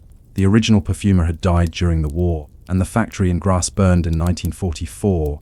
A research chemist analyzing vintage cosmetic residues from the early Hollywood era found traces of a unique compound in a surviving bottle of Fleur de Sable, a synthetic fixative called ambroline, later banned for its toxicity. It was designed to make scent never fade. Literally, particles of ambroline bond to porous surfaces for decades. That meant Claudette's obsession wasn't entirely imaginary. Her perfume really did linger. The house that still smelled. In 2019, an urban exploration photographer entered the abandoned Mulholland bungalow where she'd lived. The house was collapsing, its wallpaper curling like burnt film. But he wrote in his notes, "It still smells faintly floral, sweet and dusty like a funeral bouquet." Later, chemical testing of air samples confirmed the presence of trace ambroline particles, still active after 60 years. The smell had outlived its owner. The boring legacy film historians rarely write about Claudette Vernier. Her movies are mostly lost, her career dismissed as a gimmick. But her story lingers in subtler ways. Every signature scent campaign, every celebrity perfume line, every influencer unboxing luxury fragrance with whispered devotion. She was the prototype for a new kind of addiction, the marketing of self as aura. To be smelled, remembered, desired, and dispersed. The final note: when Claudette died in 1971, her obituary was only 4 lines long. It listed her as former actress, age 69. No mention of Fleur de Sable, no mention of the scented cinema experiment. At her estate auction, her belongings were sold in silence. Most of the perfume bottles shattered in transport. But one, an unopened crystal flask, was acquired by a private collector. He described it as amber, colored, almost alive. When he finally unsealed it, the stopper hissed faintly, and a thin ribbon of fragrance escaped into the air, so pure, so sudden, that he swore he heard applause. The epilogue of Air. It's strange how memory chooses its vessels. For some it's film reels, for others journals or photographs. For Claudette it was vapor, invisible, intangible, impossible to keep, and yet somehow the only part of her that survived. A boring detail perhaps, just molecules, just air. But even now, if you walk past the ruins of her bungalow on a dry afternoon, some say you can still smell lilac, faint and impossible, rising from the dust like a dream that refuses to end. The 1930s were a strange decade for scent. The Depression had collapsed luxuries. Breadlines replaced ballroom gowns. But even in scarcity, people still wanted to smell rich. Perfume sales dipped only slightly, because perfume, unlike pearls or furs, was small enough to hide in a drawer. And in that drawer, in thousands of American homes, sat a bottle with a faint lilac label, Fleur de Sable, the Claudette Vernier essence. It was no longer produced by Solomon and Dwyer Studios. The studio was long gone, merged and renamed. Instead, the formula, or what the new manufacturers claimed was the formula, was licensed by a cosmetics company in Newark. Their slogan was blunt: even in hard times, beauty lingers. Claudette herself had no role in the revival. She wasn't even asked. Her signature had been part of the trademark paperwork she'd signed in 1924. For $10 and a studio lunch, she had given away her name. By 1933, her likeness reappeared in drugstore windows, slightly updated, more glamorous, a modernized version painted by an advertising illustrator who had never met her. The perfume's campaign declared her Hollywood's eternal flower. She was alive, yes, living quietly on Mulholland. But she was no longer a person. She was scent, reduced to marketing vapor. The copy that rewrote her each year brought new slogans, each further from the truth. She bloomed and the world remembered. The star whose fragrance conquered silence. We're the whisper that made a nation dream. The perfume's ad copy transformed Claudette from a nervous, silent actress into something mythic, a tragic muse who had died for beauty. The public believed it. Magazines printed fan letters asking how she'd perished. Columnists speculated she had taken her own life at the height of fame. She didn't correct them. She couldn't. Who would print a retraction for a woman already replaced by her own perfume? The women who bought her perfume sales did more than preserve her name. They created a map of aspiration. Department store ledgers show that during the early 1930s, Fleur de Sable sold best in rural towns, Iowa, Nebraska, Kansas. Far from Hollywood, these women weren't buying glamour, they were buying connection. Each atomizer was a link to the dream factory, a reminder that even in a kitchen or a sewing room, they could smell like someone extraordinary. Letters survive in company archives. When I put it on, I feel like I'm in a moving picture. That makes the house seem less like the house. A few even wrote to Claudette directly. Letters she never received, sent care of a studio that no longer existed. The perfume company quietly filed them away. To them, each letter was proof of concept, emotional branding decades before the term existed. The girl behind the counter one letter stands out. Dated December 1934, written by a 17-year-old sales clerk named Jeanette Rowan from Des Moines. Dear Miss Vernier, I sell your perfume every day and people say you're dead, but I tell them you're not. I say you are in California, still beautiful, still smelling the same. I hope one day I can see Hollywood and meet you in person. Until then, I'll wear you and think of sunshine. And Jeanette would never meet Claudette, but she would become the first in a long line of women who used fragrance to build an identity borrowed from advertising. Sociologists later referred to her kind as the bottle dreamer, women who measured confidence not by voice or face but by scent. The lawsuit that never was in 1938, a young lawyer approached Claudette at a luncheon for retired performers. He suggested she could sue the perfume company for unauthorized use of likeness. She smiled and declined. They own the version of me people like best, she said. Why would I compete with her? Her calm acceptance wasn't cynicism, it was exhaustion. She had learned that to exist in Hollywood was to be repeatedly replaced. By sound, by youth, by marketing. The scent had merely formalized the process, so she let it continue. The company kept producing, advertising, expanding, and each new campaign carried her further from herself. The smell of the war when World War II arrived. Perfume became propaganda. Posters urged women to keep morale fragrant.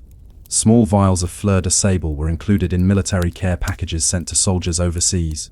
Men wrote home about the smell of American flowers. One GI in Italy described it as a whisper of home, powdery and kind. He didn't know that home was a marketing invention designed in 1924 by a studio desperate for publicity. Still, it worked. In 1944, sales reached their peak, and somewhere in California, Claudette Vernier, now 52, arthritic, largely forgotten, read a newspaper clipping about the campaign and murmured, "They've turned me into patriotism." The decline of the scented star after the war, tastes changed. Modern perfumes favored sharper, more synthetic notes. Fleur de Sable was discontinued quietly in 1947. Its last advertisement, printed in Ladies' Home Journal, carried a single tagline, "The memory lingers." It was a neat epitaph for both perfume and woman. But the scent refused to die. Collectors noticed that even empty bottles still emitted faint fragrance. Chemists who studied them decades later discovered why the banned fixative ambroline. Its molecular structure bound the scent oils to surfaces almost permanently. Unknowingly, Claudette's immortality had been engineered by toxic science. The historian returns. By the 1960s, nostalgia for early Hollywood was in full bloom. Julian Robard, the same historian who had once fainted in her perfumed bungalow, began writing a book titled The Scented Screen. He tracked the afterlife of Fleur de Sable, the knockoffs, the unlicensed copies, the post-war memory editions. He called it a tragedy in 3 acts: chemistry, marketing, and loneliness. He visited her again in 1967. She was older, her hands trembling, surrounded by the same bottles. He asked if she ever regretted becoming a brand. She thought for a long time and said, "Brands don't age. That's the comfort and the curse." Then she laughed softly.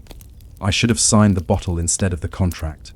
After she died, when Claudette passed away in 1971, the perfume company issued a limited re-release on her honor. It sold out within weeks. Young women who had never seen her films wore her name as fragrance again, not realizing she'd been alive until recently. The advertisements used her 1925 publicity photo retouched to smooth the grain. The tagline read, "She lives again." In truth, she never stopped. She had become vapor, an idea diffused, rebottled, and resold endlessly. The boring consequence, what makes Claudette's story dull, and therefore real, is its administrative persistence. Her likeness appears in trademark filings every few years. Her name surfaces in patent renewals, distribution licenses, export records. Each document is a ghost of a woman who once stood in front of a camera and inhaled the scent of her own creation. No melodrama, no tragic ending, just paperwork, endless, legal, odorless paperwork, ensuring that a name continues to smell like lilac long after the lungs that breathed it are gone. It's this paperwork, not art or memory, that grants true immortality in commerce. The chemical afterlife. By the 1980s, the last traces of ambroline were discovered to have seeped in the plaster of her old bungalow walls. Environmental technicians measuring air toxicity reported persistent organic odor compounds. One scientist remarked, "It's like the house itself remembers her." When they demolished it in 1990, workers said the scent intensified as the walls cracked, as if releasing something that had been trapped. Residents in the nearby hills reported smelling lilac for days afterward. A whisper in the archive today. If you visit the Academy Museum's Archive of Lost Stars, you can find a small exhibit labeled Claude Vernier, The Air Between Us, 1926. It contains one surviving film still, a newspaper ad, and a sealed bottle of Fleur de Sable. Visitors describe catching a faint aroma near the case, though museum staff deny any artificial scenting. A curator once said, "It's not perfume, it's projection. The human mind smells what it remembers." Maybe so. Or maybe ambroline, after a century, still does its work. Reflection. Claudette's addiction wasn't to luxury, it was to being remembered correctly. And like every addict of image, she eventually lost control of the dose. The public kept inhaling her long after she stopped existing. She had once said, "If they smell me, they remember me." Now the world remembers the smell, but not the woman. That's the truest form of boring history, the moment when identity evaporates into influence. In 1989, a graduate student named Mara Lowen wrote her thesis on olfactory marketing in early cinema. Her supervisor told her it was too niche to matter. She wrote it anyway. While searching archives in Los Angeles, she came across the yellowed remains of a Solomon and Dwyer memo from 1924. It read, "Subject scented film proposal. Objective, establish emotional connection through invisible branding. Test subject Miss Vernier, agreeable, pliable, fragrant." Mara didn't recognize the name at first. When she did, she expected to find biographies, interviews, perhaps a retrospective. There was almost nothing. No fan club, no critical essays, just perfume catalogues and lawsuits. She realized Claudette Vernier had become the first actress whose career was entirely transcribed through advertising copy rather than film.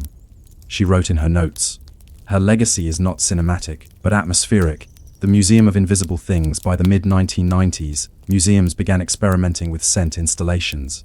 One of the first, the Museum of Invisible Things in Amsterdam, recreated historical odors, old paper, coal smoke, hospital ether.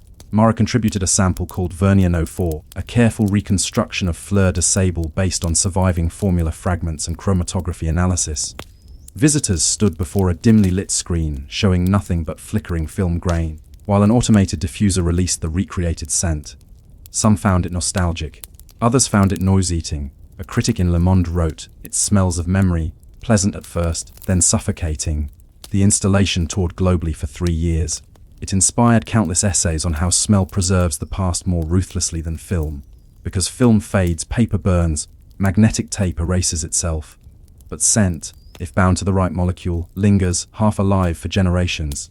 The digital resurrection. When the internet arrived, Claudette returned again, in pixels this time. A boutique fragrance company in 2002 revived her name, marketing a limited run of reshoot Fleur de Sable bottles. The campaign used scanned photographs and grainy silent, film footage tinted violet. Their website invited customers to wear Hollywood's forgotten ghost. The formula wasn't accurate. It was mostly synthetic lilac and marketing nostalgia, but it sold out in 3 months. Perfume forums debated whether it smelled like the original. None of them had ever smelled the original. That was the irony. Every generation was chasing an odor that had already outlasted truth. The science of trace memory, meanwhile, neuroscientists studying the hippocampus found that scent triggers stronger emotional recall than sight or sound.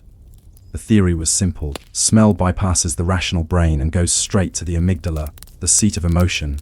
Maura Lewin, now a professor, often began her lectures with a slide of Claudette's face and the caption, "She sold memory before memory was measurable." She argued that Claudette's addiction to being smelled, not seen, anticipated the modern world's obsession with algorithmic recognition, perfume replaced by data. Both were forms of control disguised as self-expression. A visit to the ruins in 2015, an independent documentary crew visited the hill where Claudette's bungalow once stood. The site was overgrown with scrub and brittle sage. They filmed a sequence at dusk, the camera lingering on the cracked foundations. In post-production, the sound engineer noted an odd distortion in the audio track, a soft hiss that grew louder whenever the camera passed over the ruins. He joked it sounded like an atomizer. Later, when the team reviewed the footage, one technician swore she could smell lilac in the editing room.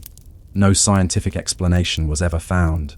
The phenomenon wasn't repeated, but the moment became the closing scene of the documentary The Scent Remains, released in 2017. Critics called it a film about nothing except the persistence of something. The marketing revival around the same time, social media began fetishizing vintage aesthetics, flapper dresses, Art Deco fonts, sepia filters. Claudette's image, cropped from public domain magazines, appeared on Pinterest boards labeled Old Hollywood Mood. No one knew her name. She was just that 1920s perfume lady. Her face sold candles, silk scarves, makeup tutorials, NFTs. Each iteration made her less specific, more archetype. The woman who once demanded to be remembered exactly had become an endlessly remixable idea.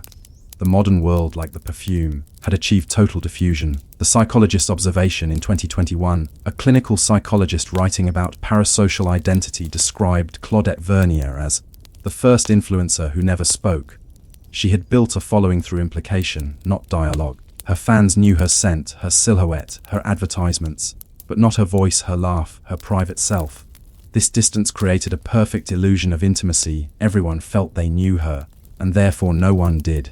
Today, social media functions the same way. Each post, each filter, each branded fragrance is a faint descendant of Claudette's paradox. Exposure as erasure. The toxic trace environmental researchers still find amberline residues in Los Angeles soil samples from demolished film lots. They call it perfume contamination, though its levels are harmless.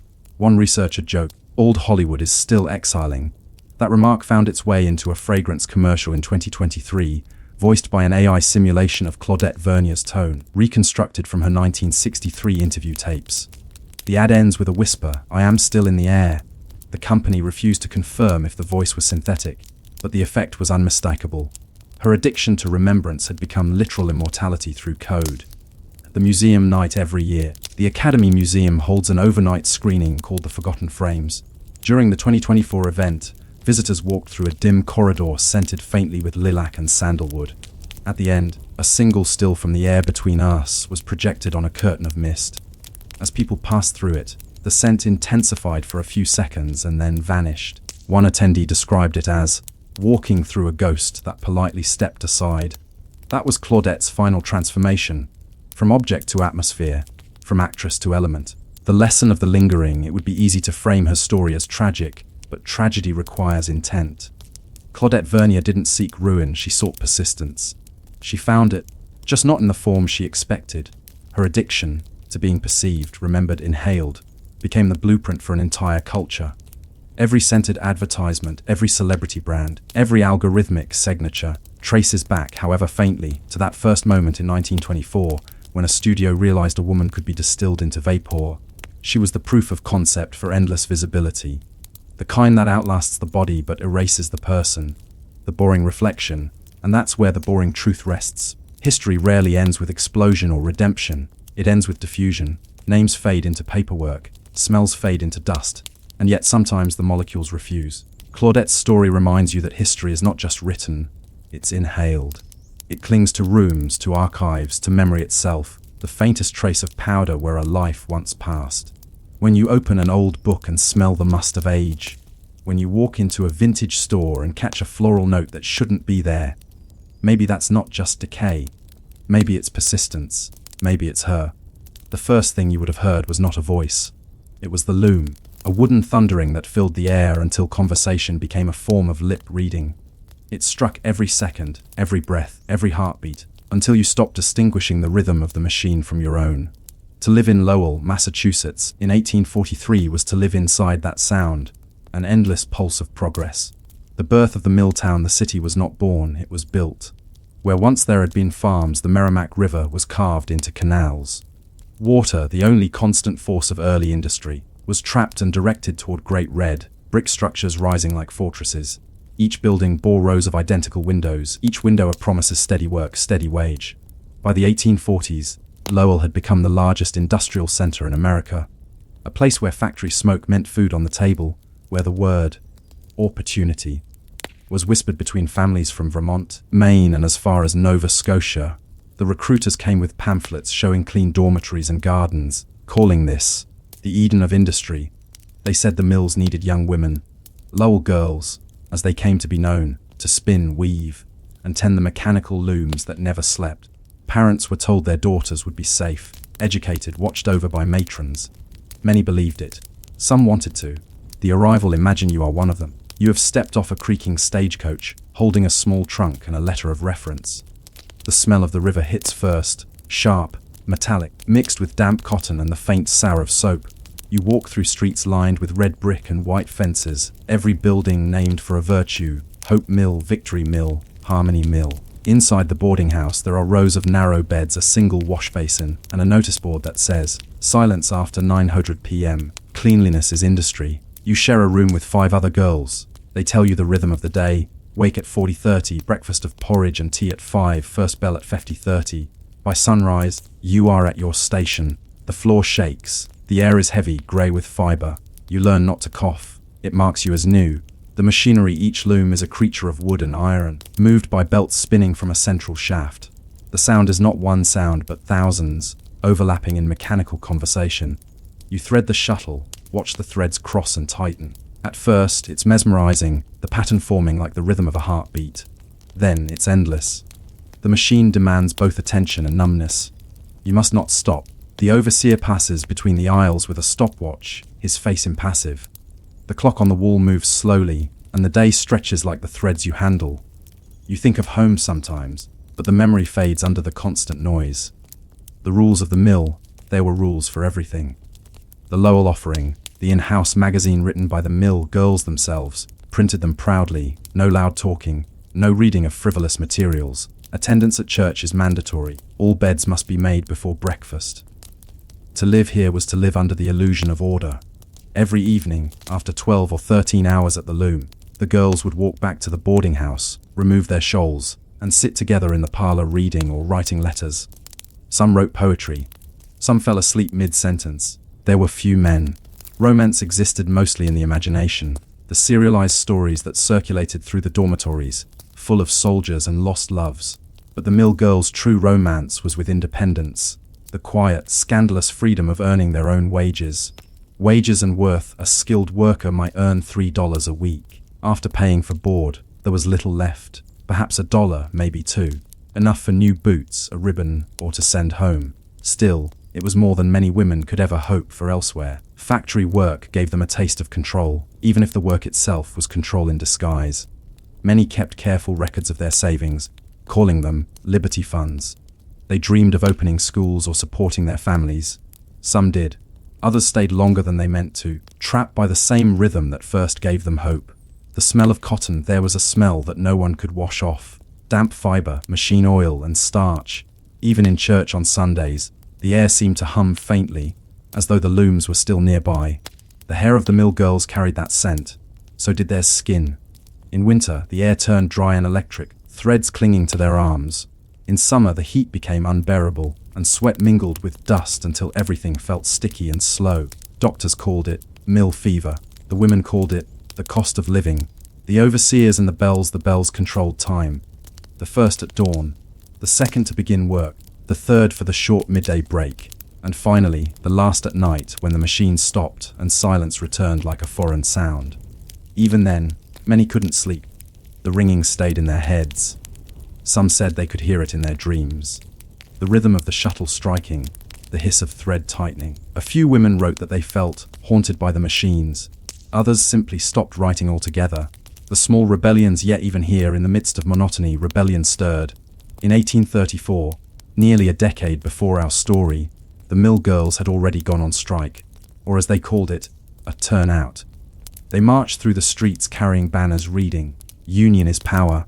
It was one of the earliest industrial protests led by women in the United States. By 1843, those early voices had quieted, replaced by stricter rules and new management, but resistance still flickered, in the form of poems, essays, whispered complaints after lights out. One writer for the Lowell Offering described her protest this way: "To think freely is to work more truly. Even in submission there was intellect." The sound of learning, the company encouraged reading, within limits. Each boarding house had a small library. The books were often moral or religious in tone, but some women smuggled in novels or philosophical essays. A few attended evening lectures at the Lowell Lyceum, where reformers spoke of education, temperance, and women's rights. They sat quietly, taking notes, pretending not to notice the men watching from the back rows. To be educated was to risk being discontent. Discontent was the first step toward leaving. But where could they go? The constant motion, the city itself moved like a machine. The river, the wheels, the pulleys, all converted motion into progress. It was beautiful in its precision, terrifying in its permanence. When one girl fell ill or left, another replaced her within days. The system remained flawless, self-healing, tireless. To the outside world, Lowell was proof that America could industrialize without moral decay. The reality was quieter, not corruption, but erosion. Dreams wore thin like fabric stretched too often. Letters home, many letters survive. They describe the monotony with an almost poetic resignation. The machines hum all day. It is a comfort, though loud. I no longer feel the hours pass. We are well fed, though tired. At times I forget the day of the week. Sometimes I think of the fields and the snow, and it feels like a dream I once had. There is no outrage in these words, only endurance. The night shift, as production demands increased, so did the hours. Some mills introduced night runs, where the lights burned until dawn. For extra pay, women volunteered to work those hours, moving like pale ghosts under gaslight. Neighbors said the glow from the mills looked like a second sunrise, unnatural, constant. Inside, the women's faces shone with sweat, eyes half closed, hands moving automatically. One worker wrote, "When I leave, I see the sun rise again. I do not know if it is today or tomorrow." The mill never slept. Neither truly did they. The addictive rhythm, and here, perhaps, lies the heart of it. They had come seeking independence, and found it, strangely, in submission. The rhythm of the looms became a kind of comfort, a proof of existence. To stop was to confront silence, uncertainty, and the fear of uselessness.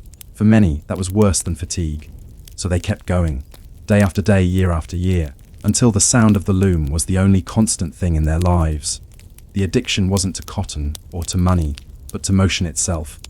The sense that as long as the machines ran, so did they. And as the bells rang again, echoing down the narrow streets of Lowell, you might wonder what happens when the sound finally stops. When the machines go quiet, and all that's left is silence, what remains of the lives built upon their noise? The invention of time before the mills, time was fluid. Farmers rose with the sun, ate when hungry, rested when dark fell. In Lowell, time became measured. Bells, clocks, whistles, instruments of control. They called it industrial time, and it reshaped how people understood their own lives. For the first time, women's bodies were synchronized not to seasons, but to machinery. The bell tower ruled the hours, the overseer ruled the minutes, and fatigue ruled everything in between. Some said it was progress. Others called it a new form of servitude, invisible but complete. When the mill's bell rang, the entire city moved in unison, like a single, enormous creature breathing in rhythm. The dust, if you had walked into the mills at midday, the first thing you'd have noticed wasn't the sound. It was the air. Dust, fine, white, alive. It floated in visible clouds, soft as snow and just as endless. The women tied handkerchiefs over their mouths, though it did little good. They wiped their eyes often. The fibre clung to lashes, to hair, to skin. Some called it cotton snow. It looked gentle, It was not. By evening, throats burned, chests tightened. The older workers developed what the doctors termed mill lung. The younger ones learned to endure it in silence. Doctors said clean air would cure it. The mill owners said fresh air meant lost profits. So the looms kept running, and the girls kept coughing. The overseer's eye. Each floor had an overseer, always male, usually stern, sometimes kind, often indifferent. He watched the rows from a raised platform, notebook in hand. His main duty was to keep the wheels turning, no matter what. When a loom jammed, the worker was expected to fix it within seconds. Too slow and she lost pay. Too distracted and she risked reprimand. Some overseers were fair. Others found pleasure in control. There are records of fines for loitering, inattention, or even seemly laughter. To survive was to remain invisible. To be noticed was to risk everything. The machinery of morality. The Lowell system sold itself as a moral experiment, a way to industrialize without vice. Boarding houses had matrons who acted as both caretakers and moral supervisors. They checked letters, curfews, and clothing. Sunday church attendance was mandatory. So was silence after dark. The system's architects believed virtue could be manufactured just as efficiently as cotton. And yet, behind closed doors, exhaustion blurred moral lines. A few girls drank. Some read forbidden novels. A handful eloped with overseers or traveling salesmen. When that happened, their names disappeared from the employment ledgers. Quietly, completely. The next morning, another girl took their place. The education of the working woman. Ironically, Lowell also became a cradle of education. The Lowell Offering, a small monthly magazine written by the mill girls, was full of essays, poems, and reflections on life in the factories. They wrote about self-reliance, nature, faith, and fatigue. Some pieces were humorous, others quietly rebellious. One anonymous essay from 1843 read, "We are told we are fortunate to labor in virtue. But virtue without choice is not virtue. It is habit." That sentence was subtle enough to escape censorship. But its meaning was clear. The women were beginning to question the system that claimed to protect them. The union that wasn't in 1845, talk of another, turnout, began to spread. Wages had been cut again, and the women were angry. Meetings were held in secret, whispered plans in boarding houses and churches. They wanted fair pay, shorter hours, safer air. But unity was fragile. Many feared losing even what little they had. When the day came, only a fraction walked out. The others stayed, eyes lowered, hands still moving on the shuttles. The protest failed. The women who spoke out were dismissed. Lowell's mills did not stop. They never did. But something had shifted. An idea had been planted, that even the smallest laborer could demand to be seen. The collapse of the ideal. By the late 1840s, the system began to strain under its own perfection.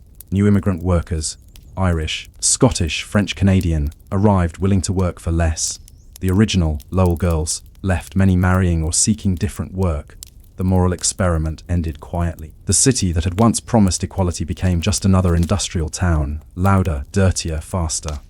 The company magazines stopped printing poetry. The lectures grew shorter, the rules stricter. The dream of an Eden of industry collapsed into a familiar story: profit first, humanity second. But before it faded completely, something remarkable happened. The writer who remembered one woman, Lucy Larcom, began writing her memories of the mills. She had arrived as a young girl in the 1830s and worked the looms before becoming a teacher and writer. Her memoir, A New England Girlhood, published decades later, described the strange beauty of the factory floor. The music of the looms became part of my thought. I learned to hear through it, to think, even to dream. It was not silence I feared, but the stopping of the sound. Lucy's words revealed a quiet truth.